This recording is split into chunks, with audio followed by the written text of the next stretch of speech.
All right, Omar. Well, I want to thank you for the time. And I know you're a busy man. I know you travel a lot. So I really appreciate you coming on and talking. It's great to meet you. Welcome to the show. Thank you so much. Thank you for having me. Yeah. My pleasure.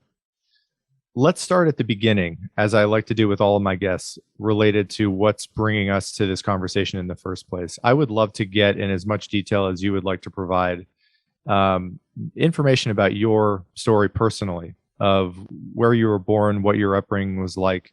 We can segue into different conversation topics that I know I want to get into later, but what's that story? What was your upbringing? Yeah. Yes, I was born in Gulja city of East Turkestan, Chinese called Xinjiang Uyghur Autonomous Region.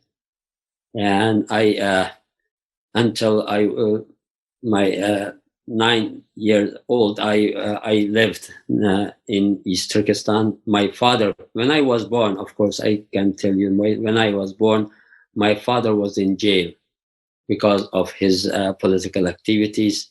He came out of the jail when I was almost 9 years old. And then after a few months, I can say, we moved to Afghanistan. So actually, that one of our relatives in Afghanistan did a great job to get in touch with Afghan officials, and somehow he managed to convince them to invite us to move to Afghanistan. But it was not a journey that we didn't take, an airplane to travel to Afghanistan. It was so we from Gulja we traveled to Urumqi, from Urumqi to Aksu, from Aksu to Kashgar, from Kashgar to Tashkurgan. In Tashkurgan, then we took horses, donkeys, to cross the border to Afghanistan. It was a long journey. It took almost 1 month until we reached to Badakhshan. So for several weeks, we didn't see any human being. It was only 3 families. 15 people. We were 15 people, 3 families. So finally we, after a very difficult journey, very difficult, passing mountains full of snow, and it in a lot of difficulties crossing the rivers. We came to Badakhshan, and from Badakhshan to Kabul. I just explain it in short. We came to reached Kabul, and I lived in Kabul for in Afghanistan for almost 8 years. Then after 8 years, it was 1971. And then in 1979, this revolution in Afghanistan took place, and communists took over the control of the Afghanistan, and then we had to free Afghanistan, free once again from the communists. Soviet Union then invaded Afghanistan, so we fled Afghanistan, came to Iran, and from Iran to Turkey, and I studied in Turkey. I lived in Turkey for almost 8 years, and I started my human rights activities, of course, in Turkey when I was 18 years old. I joined a movement, East Turkestan Uyghur movement, in Turkey, and then I moved from Turkey to Germany in 1988 to work for as a broadcaster for Radio Liberty in Radio Free Europe. I lived in Germany for almost 9 years. And then in 1999, I moved to US and to work as a broadcaster at Radio Free Asia. So, of course, during my stay in Germany, I helped to establish the East Turkestan the Union in Europe. It was the first Uyghur advocacy organization in Europe. And also I co-founded the World Uyghur Youth Congress in 1996 in Germany. And I was part of all the organization which were founded in Europe as Uyghur organizations. And in 1999, I came to US, and I have been living since then in the US. Yeah. So the whole my life was, was a refugee life. Yeah. I lived in different countries and in different societies. So this was something that so therefore I determined that we have to have our own. We have to live in our own homeland, because I suffered a lot because of this refugee life in many different countries, in Afghanistan, in Iran, in Turkey, in those countries. Yeah. That's a hell of a journey. I want to give some historical context here for an American audience, and for an audience that is probably rather uninformed about the history of the Uyghur people. And you can also go into as much detail as you'd like about this, but just to start from the basics, the question, who are the Uyghur people and where do they come from? How do you answer that? Yeah, Uyghurs are a Central Asian people.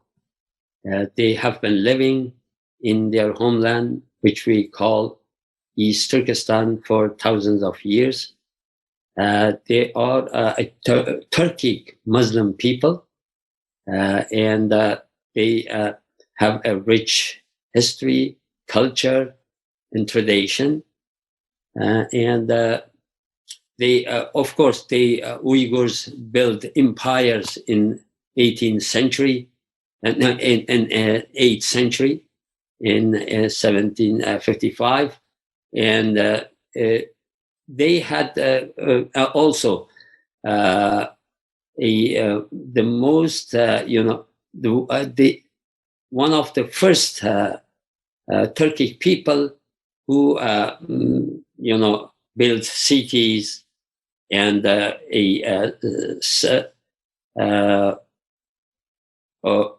urban life in East Turkestan. So they had their cities like Turfan and Karahoja, and these cities they built in 8th centuries and 9th centuries. So they have been living in East Turkestan for, as I said, for thousands of years.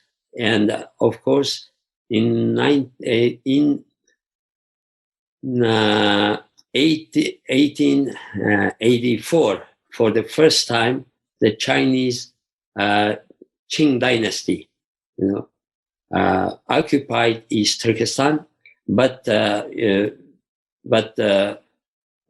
1933 they rise up, and also in 1944 they established two independent republics in that territory. One is East Turkestan Islamic Republic, the other is East Turkestan Republic. But in 1949, the Communist China,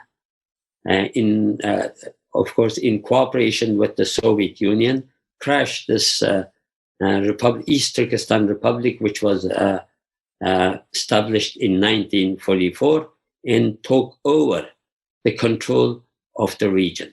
And since then, the Uyghurs have been living under the control of the communist China.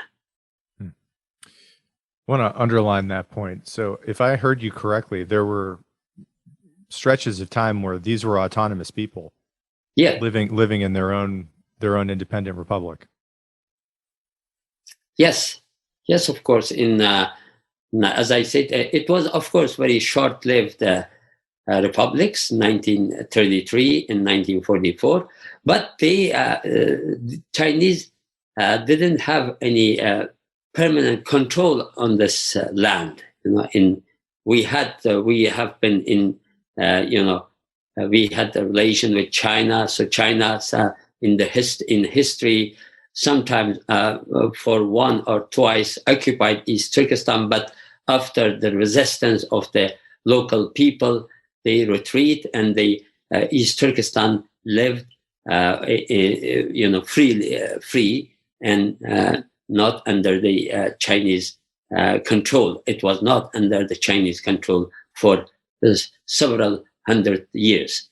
So this permanent control was in, I can say, in 1949, because after that, although the Uyghurs rise up several times against the communist China to have their freedom back, but all those movements have been crushed, and they are still living under Chinese control, communist China's control. Chinese government, of course, since the occupation of the East Turkestan, pursued a policy of assimilation of the Uyghur people, and has been trying to destroy the Uyghur culture, Uyghur tradition, Uyghur language, and Uyghur religion, which is Islam. So, I should say that mention that the Uyghurs converted the whole Uyghur population to Islam in 10th century, and before that they were for sometimes Buddhist, monist, and also some Christianism was there, Nestorian Christianism. But and also shamanism, they had several religion. But in 10th century, early 10th century, they embraced Islam, and so most of them are Muslims. Of course, the Chinese government, as I said, the Chinese Communist government tried to destroy all the Uyghurs as a nation, as an distinct ethnic group, as a religious group, and they have been pursuing a very systematic assimilation policy, and they have since their occupation of East Turkestan, they have transferred millions of Han Chinese from mainland China into East Turkestan to change the demographics of East Turkestan.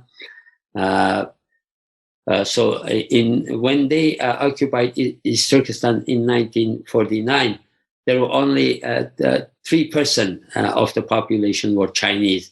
Most of them were the soldiers and Chinese officials, employees of the Chinese government. But now it is almost half of the population are Han Chinese because of this population transfer policy of the Chinese government. But as I said, the Uyghurs have a rich culture, history, and tradition, and they, as I said, they build nation states in the past, empires. So therefore, they stick to their culture, their tradition, and Chinese government government has not been able to to assimilate Uyghur people in spite of those forceful assimilation policies. But of course in 2017, everything has changed. It is a very turning point because Chinese government decided to forcefully, to assimilate the Uyghur people. They started an all-out war against the Uyghurs, against other Turkic Muslims in this region, just to get rid of them, to make them, to just eliminate their culture, destroy their, everything they have, and make them Han Chinese. Yeah. Yeah. And I want to get into those details and the specifics of what has gone on since 2017. But I would love to also give some time to talk about the culture of the Uyghurs, right? The specifics of who these people are. You've already mentioned that they are a Muslim people, that they had their own autonomous land at various points. When you're asked about the Uyghur people and their culture, how do you respond to that? And how many people are we talking about here specifically in terms of the total population? Yes, according to the Chinese official figures, there are 12,700,000 Uyghurs in the Xinjiang Uyghur Autonomous Region, the Chinese government officially called the region. But we call it East Turkestan, of course. And also there are about 1,000,000 Uyghurs in diaspora. Especially, we have a large diaspora in Kazakhstan, Kyrgyzstan, Uzbekistan, in Turkey, and other Muslim Middle Eastern countries, and as well as Europe. In every European country, there is a small Uyghur community. But according to Uyghurs, Uyghur, of course, our Chinese government has been trying always to show the Uyghur population less than the actual numbers, but according to Uyghurs, there are at least 18 to 20 million Uyghurs live in East Turkestan. Yeah. So we don't believe the Chinese government's figures. So we believe that that is more than what the Chinese government announced. Yeah. We'll get into the current policies of what China's implemented in the past few years, but I want to talk about the history between 1949 and 2017. During that large chunk of time, if I heard you correctly, it sounded like the Chinese government had always been interested in trying to assimilate the Uyghur people into the Chinese population. Before the 2017 point in time, had there been other eras of time or other years of time where the Chinese had implemented coercive measures to try to force the Uyghur people into the Chinese population generally? Yes, it was the during the Cultural Revolution. They just tried to to destroy everything the Uyghurs have. The historical site, mosques, and traditions. Uyghur traditions were banned. And even Uyghur dressings, Uyghur clothes were banned, so the Uyghurs were forced to dress like Han Chinese. So that affected all the people in China, of course, this Cultural Revolution, even Han Chinese themselves. But the mosques were all closed, religious sites were closed, religious practices were banned, and during the Cultural Revolution. But after the Cultural Revolution, there was a time of relative freedom for the Uyghurs. So the Chinese government, because they wanted to open their doors to the West in order to encourage the Western West to invest in China. So therefore, they allowed the Uyghurs to reopen some of their mosques and there have been some relatively cultural, freedom. So they published their historical books. They allowed them to publish their historical books, to develop their culture and also language. But it didn't last long. After 1990s, they again started to restrict everything, restrict all the freedoms they gave to Uyghurs during that short period of time, and started this policy of crackdown. And because of this, after the disintegration of the Soviet Union, they were very worried that the Chinese leaders, that it will also will have some big impact on Uyghur population in East Turkestan, and they will also try to to create their own state, like Kazakhstan, Kyrgyzstan, Uzbekistan. Because I should say that this large area, the Central Asian area, in the past it called the Turkestan. So the Turkic people called the western part of Turkestan, which was occupied by Russia, the Kazakhstan, Kyrgyzstan, and divided to several republics. This part as West Turkestan, and the East Turkestan was this part which occupied by Chinese empire. But we have very good relation and very close cultural, linguistic, and religious relation with people in Central Asia. For example, Uyghurs speak almost the same language with the Uzbeks. In how we can communicate with the Kyrgyz and Kazakhs without any interpreter. So we our culture is very close. Our language is very close. Our tradition, everything. So therefore, this of course, China worried about this, because our brothers and sisters on the other side of the border became independent. So it gives some hope for the Uyghurs that maybe we will also become an independent state. So therefore, China, changed its policy very quickly, and then started to restrict everything, and started to pursue a policy of repression in the region, because out of fear that they may lose this area, this territory. Yeah. I think you just answered this question, but how do you explain the Chinese response to East Turkestan and to the Uyghurs generally?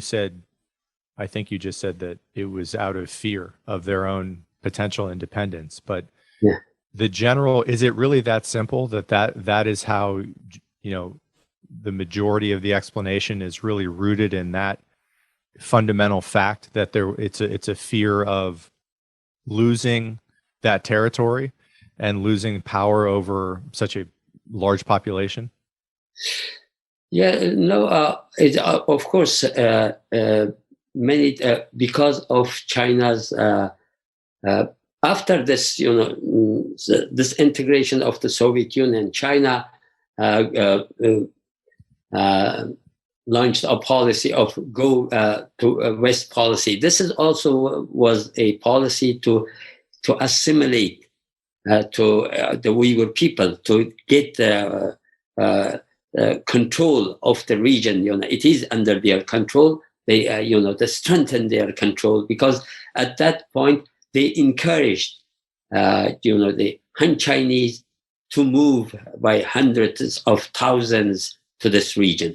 To the region, and but as I said, because in spite of those repressive policies, China has not been able to, assimilate the Uyghur people, to destroy their culture, because it was so strong, and so but they wanted to get rid of the Uyghurs because they always consider Uyghurs as a potential threat to their,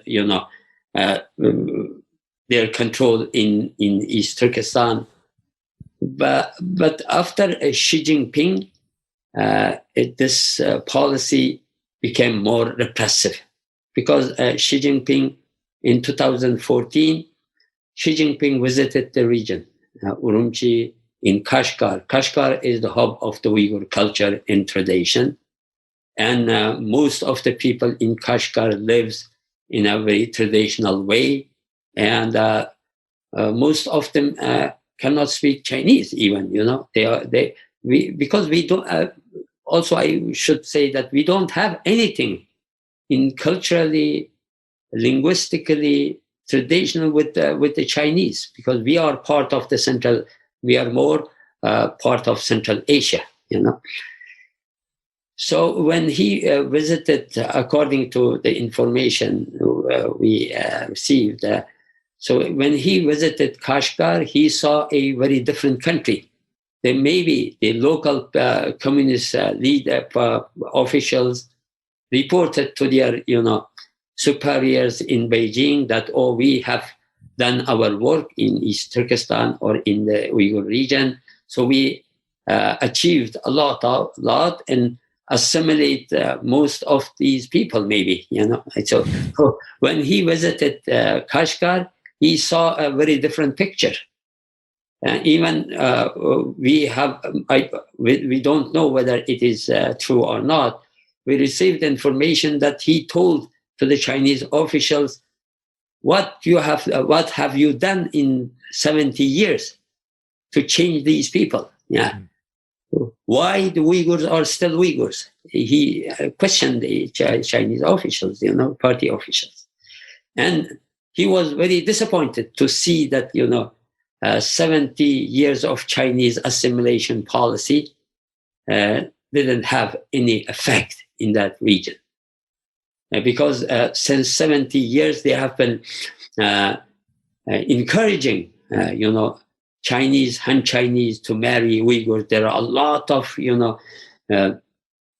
benefits they offer to the Chinese or the Uyghurs if they marry Han Chinese Uyghurs who marry Han Chinese, or Han Chinese who marry Uyghurs. But it didn't happen. It was almost zero in this, mixed marriages.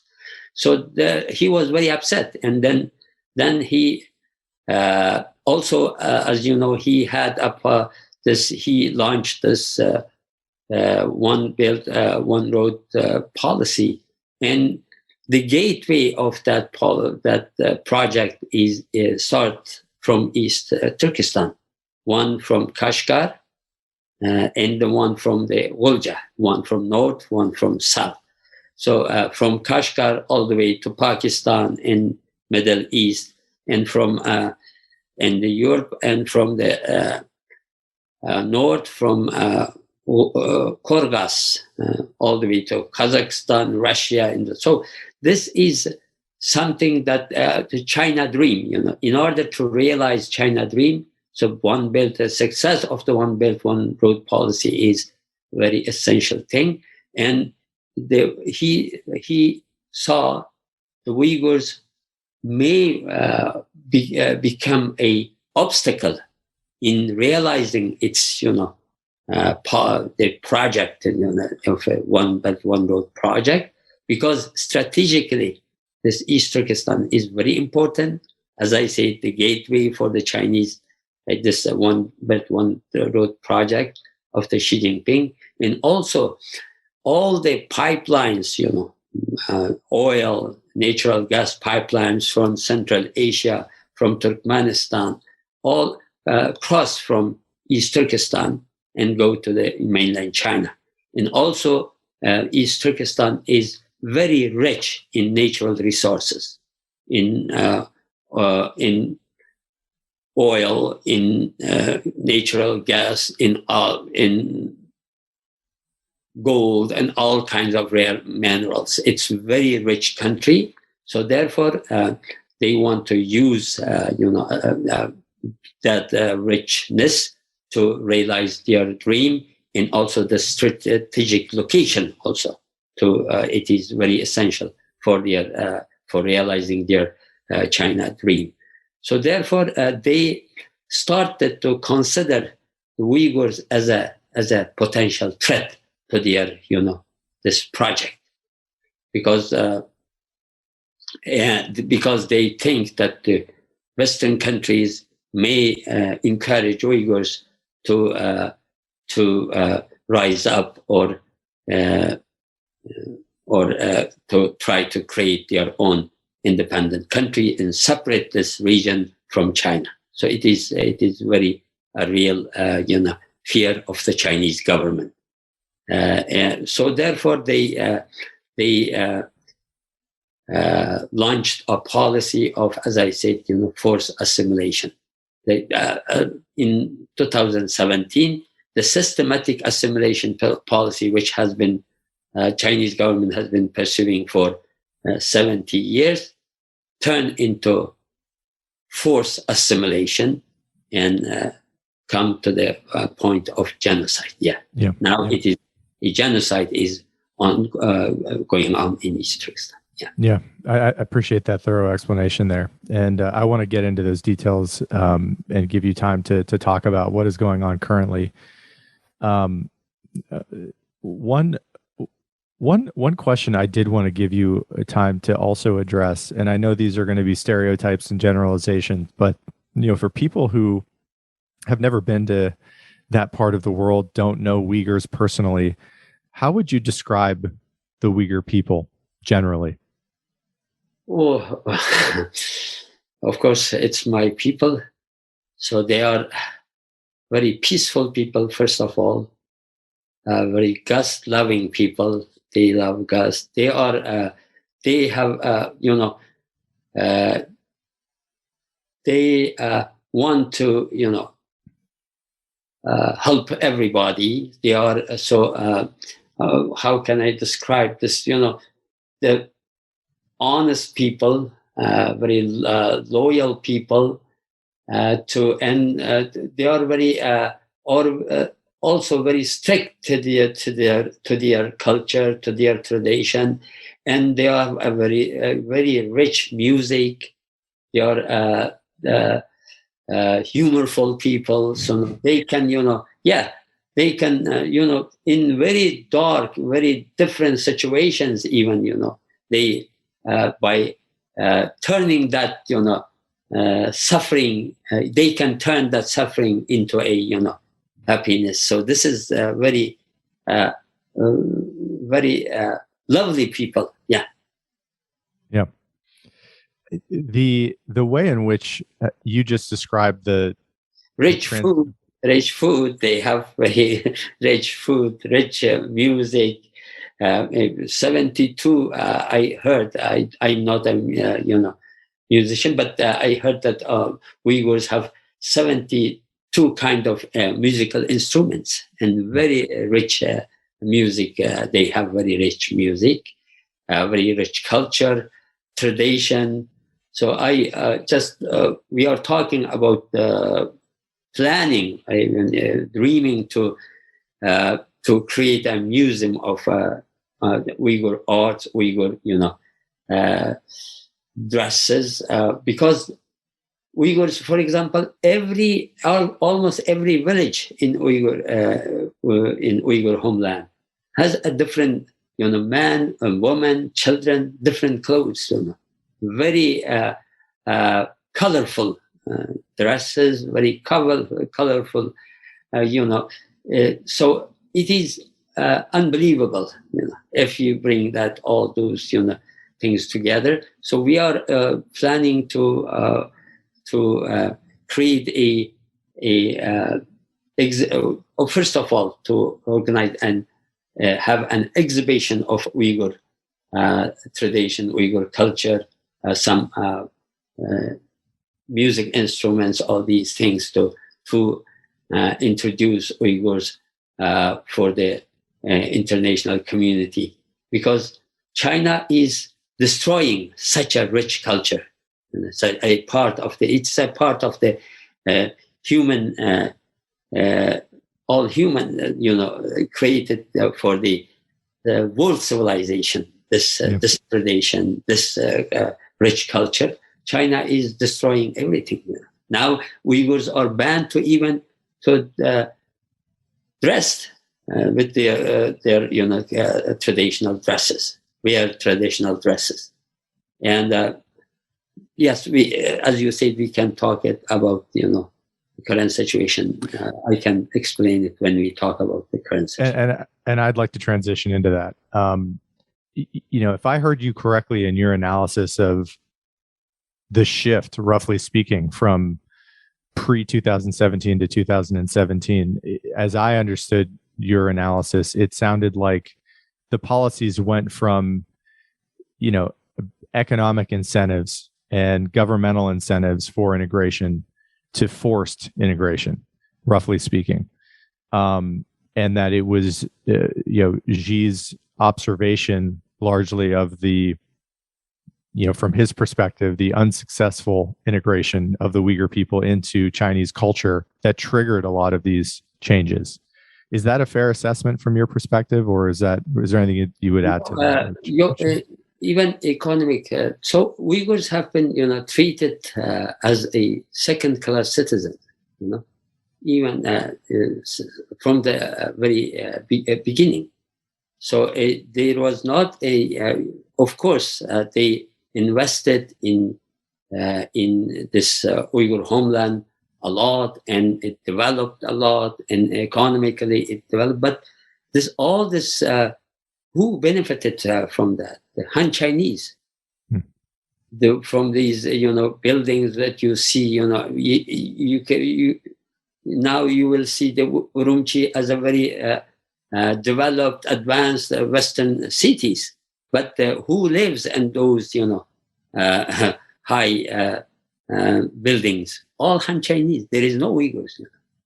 They economically, China, although China, all Chinese, Han Chinese benefited from the economic, development of China, but Uyghurs were, sidelined, and they were not able to benefit from this economic development, economic improvement as much as Han Chinese. So they live they live in poverty, which is unbelievable in this age. Uyghurs live in that situation, and their lands,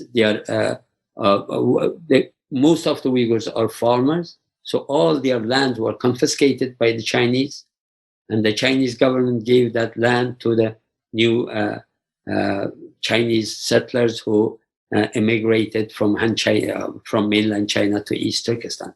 So this policy of discrimination has been going on in all sphere of the life, economic, social, and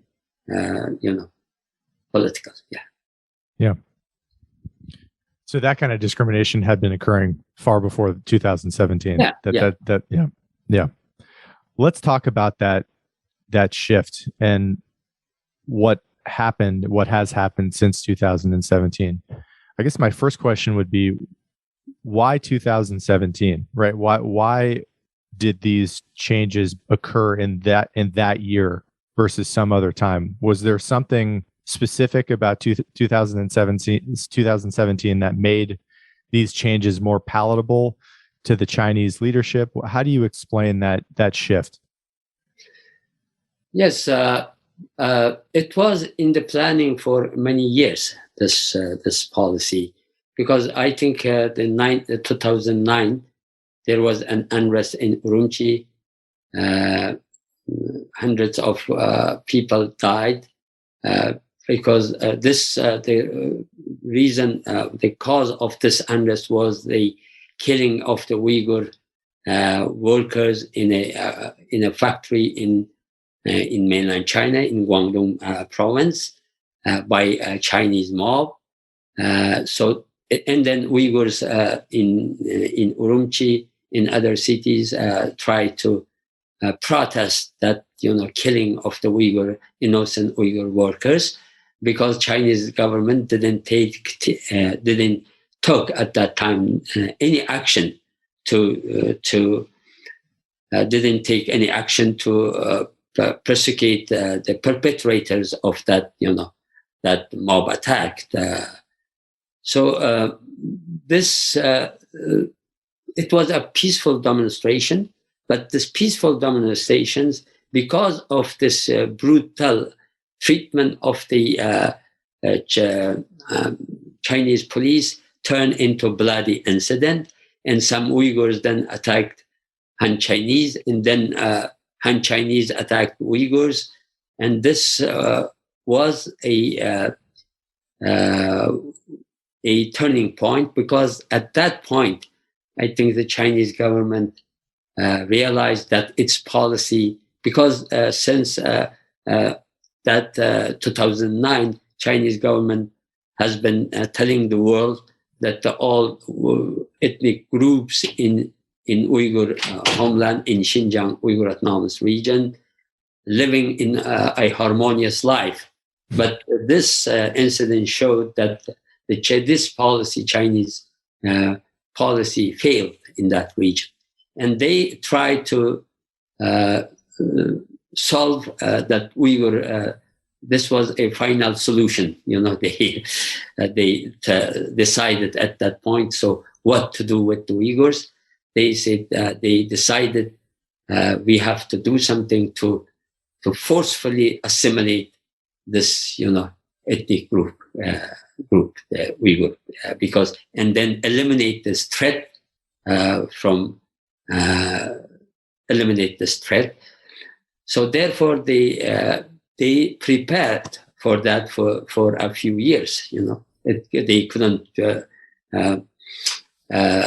implement that policy immediately, so they prepared for that, and that in 2016. Xi Jinping, as I said, 2014, Xi Jinping visited Uyghur homeland in Kashgar. He gave a speech that was very, very, warning speech, to security border guards of the China. So he gave a speech that sounded that they are, fighting against a foreign invasion, that in East Turkestan. So this was then this trip also was very important. And then 2017, Xi Jinping appointed Qin Changguo, the current party secretary of the Xinjiang Uyghur region, as he was a party secretary in Tibet. In Tibet, he pursued such a policy of repressive policy that almost silenced the dissent in Tibet. He managed to silence it by brutal means. For example, at that time, some Tibetans out to protest Chinese policies immolated themselves. But what happened is this party secretary, Qin Changguo, by punishing all the villages, if a person that did that, self-immolation, if he is from a village, he didn't only punish the relatives or parents or brothers and sisters of this person, he started to punish the whole village. And then because of this repressive, policy, people, even people from the village also, prevented people, who wanted to self-immolate. So this is so he was such a brutal ruler in Tibet. So Xi Jinping appointed him as the party secretary of the Xinjiang Uyghur Autonomous Region, East Turkestan, and the Chinese leadership gave him full, authority. Do whatever you can do. Just destroy the Uyghurs. Just eliminate this threat. And he started to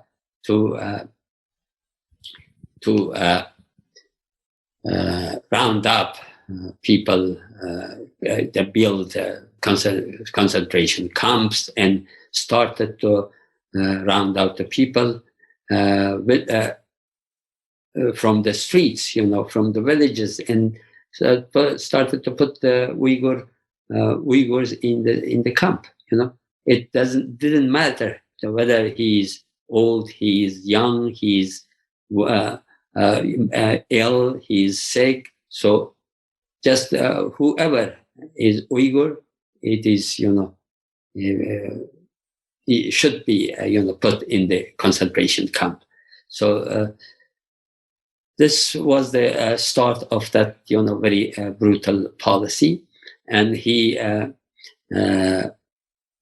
first targeted the religious people and all the people who even government appointed religious officials, including religious officials, were detained and put in the camps, and later they started to detain the people who prayed or attended praying in mosques. And then slowly it comes to Uyghur businessmen and the Uyghur intellectuals. So everybody who is Uyghur, so being Uyghur became a crime. So this being Uyghur, being a Muslim, became a crime. So without any reason, without any committing any crime, millions of Uyghurs are now still being kept in these concentration camps. Yeah. You said this just a minute ago, that these crackdowns began with the more religious of the community. That was where it started. But then that the repression grew into other segments of the society. And I have seen some documentaries from that have been, I think, smuggled out of that part of the world, because they're obviously, I think part of what China is trying to do is suppress information exchange and to try to limit the world's access to what is really going on in that area. I'd love for you to speak about what happens there when people are taken in by the government. I think to a Western audience, when we hear stories like this, obviously the first images that come to mind are what happened in Europe in the 40s, and people being rounded up and put into camps. And you can fill in the details however you would like, but is there a knock on the door and Chinese officials take a specific person out of the home and send them to a camp a few miles down the road? What's the typical way in which a Uyghur individual is detained by the Chinese authorities and then sent into camps? How does that actually happen? Yeah, this is very interesting. So in some cases, intellectuals, for example, I heard from many, they called to a police station, and then disappeared from that. So most of them were taken intellectually from their workplace, as I heard. So first but for the ordinary people, especially for the farmers, for the businessmen, they were called to the police station, and then the people went to their homes and without any reason. So they said, "Oh, you have to come with us," and they didn't say what they have done. They didn't say what they have committed, but they just took them from their homes. Then this was the procedure. Then disappeared. The family members are not able to, or not have not been able to get any information. So if you go to the police station and ask for your loved ones, then you are also in danger. You will be taken into the camp. This was very brutal, and then in most cases, both parents, wife and husband, were taken away by the Chinese government, and the children left alone. And then the children were taken to, actually to children's concentration camp, which the Chinese government called, boarding schools and something. But this is a tragedy, especially a separation of the families is a very big tragedy. We are very concerned what will happen because according to many researchers, about 800,000 children were taken away from their family, separated from their family, and put in boarding schools. And in most cases, almost all cases, I can say, the names of all those children have been changed.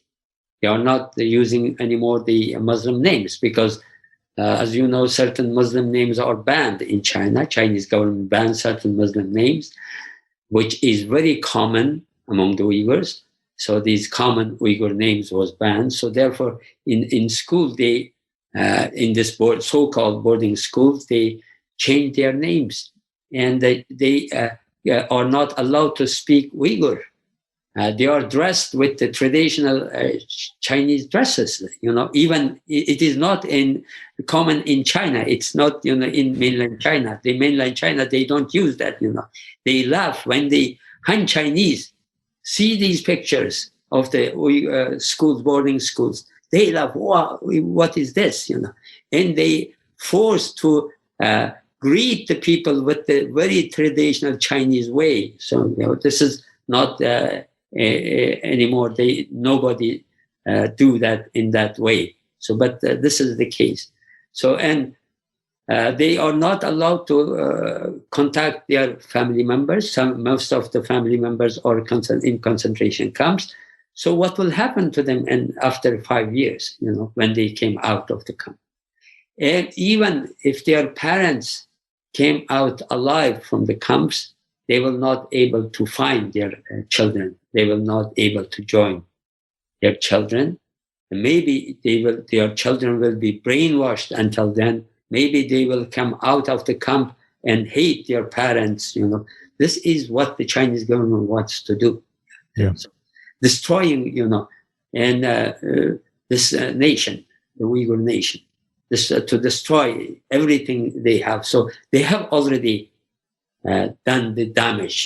The damage has done. So the international community, I think, very, slow and it's very late. It's past time to take action to stop China from, China. Everything is now. Nobody can say that we don't know, we didn't know. Everything is now. All evidence are there. Everybody knows what's happening. Press already reported about that. International media, about what's happening. Researchers already, provided their, result of the research, what is going on, but still, international community is not ready to take action. Enough action. There are some, actions, there are some movements, there are some condemnations, but there has not been a coordinated international action to stop China from this genocide. Yeah. I would just say, as an American as well, there is something about this that feels like our country is ineffectual. That there's a lack of capability and power to be able to halt something like this from happening in the first place. That we're too compromised in our ties to China to be able to have the leverage to stop something like this. And all of the American school children that I knew growing up were raised in history classes learning about these atrocious moments in history where things like this happened, and that we were on the side of the angels, and that was part of what it meant to be an American, was to try to prevent this. And I want to get, for the people who watch and listen to this, I'd love for them to get a visual picture in as much detail as you know about what it's like for an individual who actually is detained and actually is sent to one of these concentration camps. What that looks like. What do we know about the concentration camps? What goes on there? Is it akin to a prison? How would you describe what a day-to-day life would be like for someone who is going to one of these re-education camps? So yes, it is very difficult, of course, first of all, to get information what's happening in the region. But luckily, we have some survivors.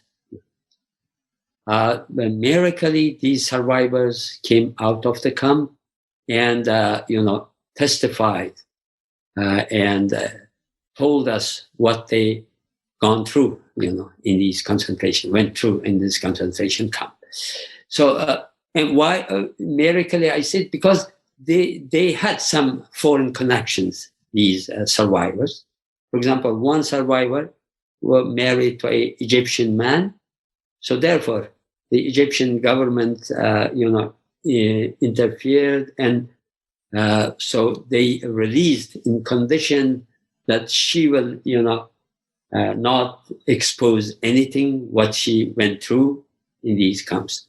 And one other we have almost around 10 or 9 survivors. All of them had some foreign connections or had a foreign citizenship. So therefore, Chinese government had to release them. So they came out of the camp and told the world what they went through in these camps. So according to what we learned is first of all, if you are Uyghur, when you go into the concentration camp, first of all, the Chinese, you have to condemn, renounce your own religion and culture. And most of the case, they say, there is no God. First of all, you have to learn this. There is no God. I don't believe in God. I believe in the Communist Party. Yeah, you have to say this. And then you have to, you are not allowed to speak your language. Yeah. And there are a lot of, women who came out of the camp. They explained to the world what happened. So they are tortured, raped. Rape is a common thing in these camps. Yeah, especially Uyghur women. They told their stories how they have been raped by the guards, by the Chinese officials, and also they, in some cases, food. There is not enough food. There is, not enough to drink. They are not allowed you to sleep. So there is sleep deprivation. So every kind of torture you feel. So they are just sometimes they even use the Uyghur, some Uyghurs, if you, don't listen to them, whatever, you didn't do anything, whatever they wanted you to do, just kill you. This is, we have many cases that the bodies of the people were given to their families, and they say, oh, he killed himself, or he had a heart attack. This is very common. So, and then you are not allowed to touch the body. They bring the body wrapped in white sheets, and under the Chinese police, supervision, only 2 or 3 members of the family will take part in this burying of the body. So nobody is allowed to touch this body, because then you will see what is the sign of the torture in the body. In some cases, even the blood came out of this white sheets. You can see the blood, so what happened. So you cannot tell anyone what happened. So you have to go under the supervision of the Chinese police and bury your loved one. So this is even, and there are a lot of even old people, as old as 90 years old, over 90, people are being kept in the concentration camp. And we have some cases that these old, very even religious people, very old famous people died in custody. So this is it is an horror. It's a hell, for what they explain to us. And this woman, in order to prevent their birth, the women are given special, medications. So they don't know what it is. Their blood are being drawn. So every day they are being given very special, drugs that they don't know what it is. So this is, we have, this witness testimonies. We have people this is what the, people who came out of the camp told us what's happening. You are shackled, and handcuffed, you're sitting. So, and then 24-hour Chinese propaganda. And it is very important. Most of the people, Uyghurs, don't speak Chinese, and you have to speak in Chinese. They gave you some documents to memorize it in Chinese. It is in Chinese. You have to do it in Chinese. If you don't do it in Chinese, then you will be, punished, beaten, severely. That happened to a few of these women as well. So the old people, they cannot speak. And then there are a lot of suicides in the camp, because they cannot, they don't know Chinese. They cannot memorize that document. So they are out of fear that next day they will be, beaten or punished. They committed suicide. This is happening. This is what is happening. We have many cases of suicide that's documented. Yeah. I would love it if you happen to know the names of the people who have escaped, who have detailed what has happened. I would love to include that in the show notes for the episode so people can look them up. Do you happen to know what their names are? Yes. One of the women is who married to Egyptian man and had rescued by his husband in Egyptian government, was Mihrigul Tursun. The other one is Zumrat Dawood. She married to a Pakistani man. She's in the US now. And the other is this is woman, Zumrat Dawood. And the other man is Umar Bikali. He's a half Kazakh, half Uyghur. And he was a Kazakhstan citizen. He had a Kazakhstan citizenship as well. And there is another woman, Tursunay Zavdun. So she married to a Kazakh citizen. He was a Kazakh citizen. So there is another Gulbahar Jalalova. She was a Kazakh citizen. She didn't have anything to do with, she was not a Chinese citizen, but she was a Kazakh citizen. But because she was a Uyghur, they just, put her also in the concentration camp. So these are the people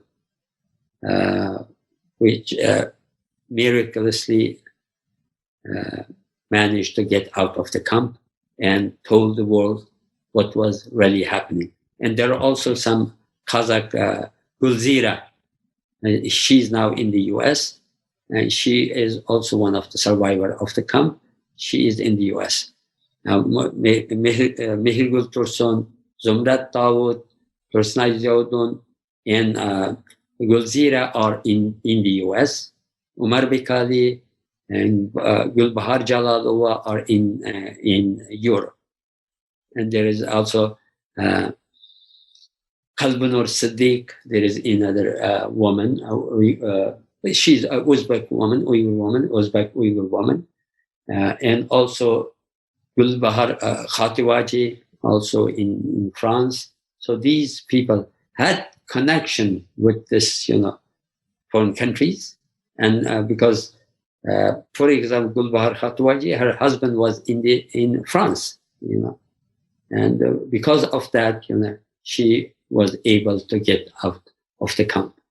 But all of these people were, by the Chinese government. They before they could leave, Chinese government told them that they will not expose what they have seen. So they signed certain papers and they were allowed. But these people also, risk a lot of things to expose this, brutality, what is happening in the camps. Because after they spoke up, then their relatives were punished. And all of them taken into the camp. And some of them died in the camp, after this. For example, this Omer Bikali's father died in the camp. And also Zumrat Dawood's father died. And and some of the relatives were forced to show up on TV and condemn their daughters or their husbands. They are lying. So it's not. We are living in a very prosperous, and we. This what she said is a lie. The Chinese government is taking care of us, and we are very happy for what the Chinese government is doing. Yeah. That sounds like a classic communist coercion in terms of what how they are treating their family members and doing forced testimony. What I know the conversation is winding down. We've got a little bit of time left, and I'd love to put this in context to some degree of, you mentioned the millions and millions of Uyghurs who are living in that part of the world. What percentage, if we know, what percentage of them are living in this hell, are living in this reality right now? Do we have any rough estimation as to what those numbers are looking like? No. So according to Western experts or government officials' estimates, there are about 1.8 to 3 million people are in concentration camps, being kept in concentration camps. And there are hundreds of thousands of people are in the prison, And also now what Chinese government is doing is putting many millions of others. They say that we release them from the camp, but they put them in the forced labor, in factories that was, instructed, or that the factories that were built inside the camps or in vicinity of the camps, or now they are using as these people as, for forced labor, cheap labor. Yeah. And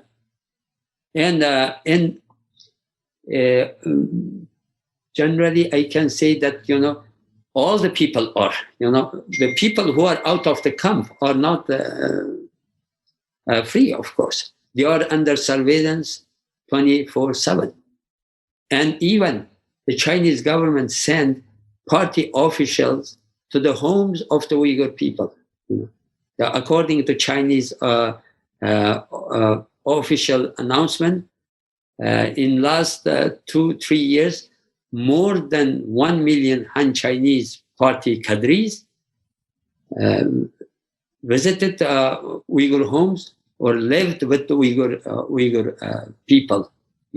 In some cases, the men are already taken to the concentration camps, and women alone in the house, and a party official lived in that home for several months to monitor.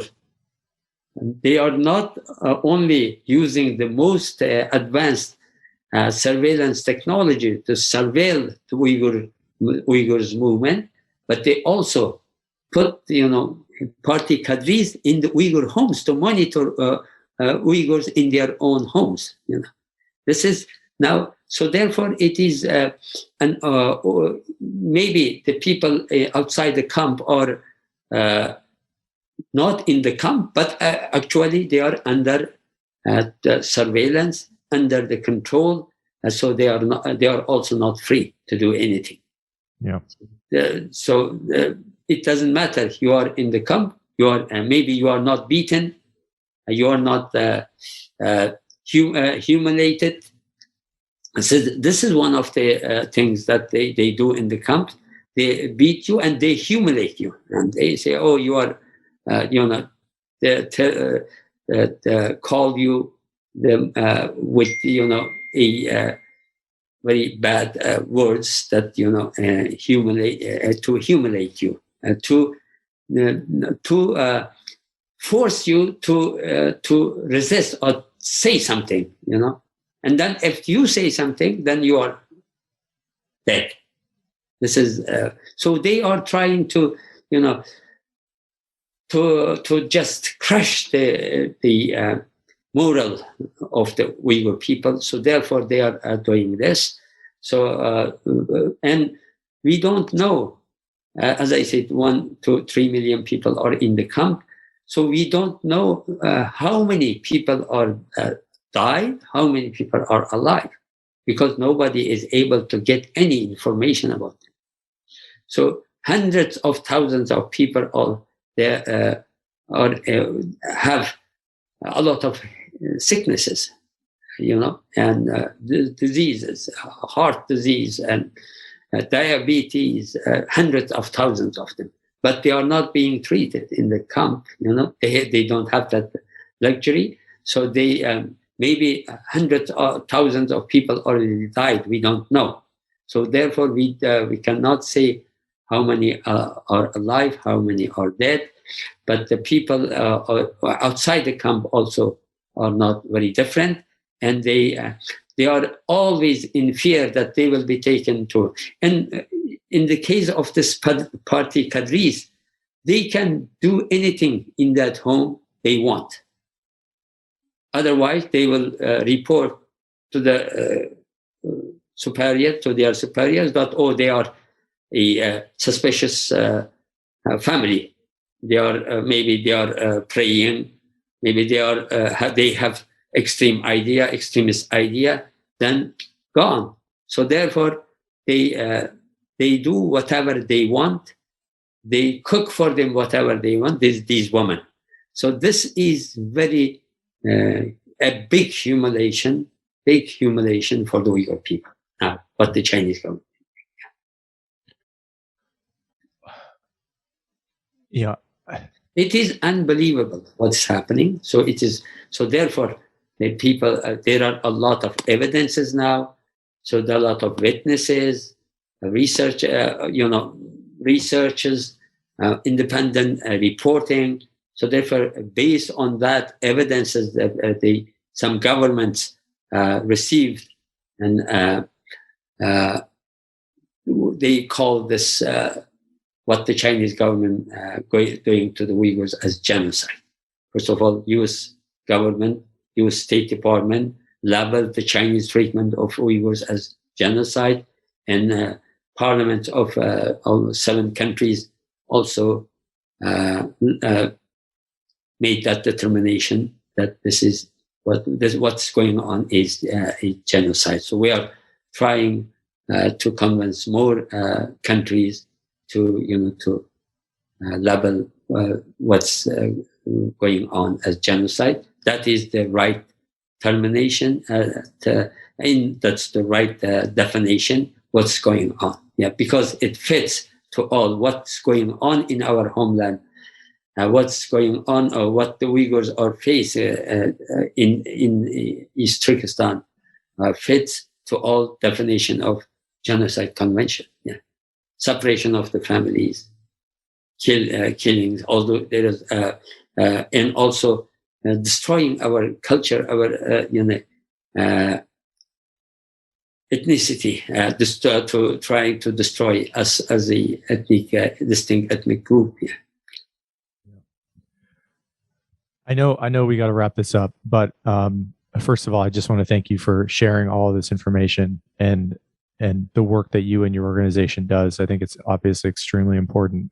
And the last thing I'd love to get your thoughts on is, outside of telling the truth about what is going on over there, how do you see a path forward? What in your mind is the best case scenario? What gives you, if anything, hope or optimism about what can be done related to the situation? Yes, no, it is. We are happy that more and more countries are now joining in condemnation of the what the Chinese government is doing to the Uyghur people. And as I said, some countries started to label what the Chinese government doing to the Uyghur people as genocide. So we think that this will, lead to a international coordination, a coordinated action by the international community to put pressure on Chinese government to stop this genocide. And we hope that will happen because this forced labor issue was discussed during the G7 summit. So we would like to, also we would like to, now it is not only a human rights violation; it's a genocide. Many countries already, recognize this as genocide. So therefore, it should be discussed at the UN Security Council, and UN Security Council should, act to stop in China from continues from this this policy against the Uyghur people, genocide. Yeah, Omar, thank you so much for doing this and for the time and for sharing all this information. I think I speak for a lot of people in wishing you the best of luck with an extraordinarily tragic situation. So I think it has to start with telling the truth, and you've done that. So I appreciate you having this conversation. Thank you so much. Thank you. Thank you. Thank you, man. Thank you for listening to this episode of Keep Talking. If you are finding value in this podcast, please consider supporting the show on Patreon at patreon.com/keeptalkingpodcast. I truly appreciate all of you who are supporting the show.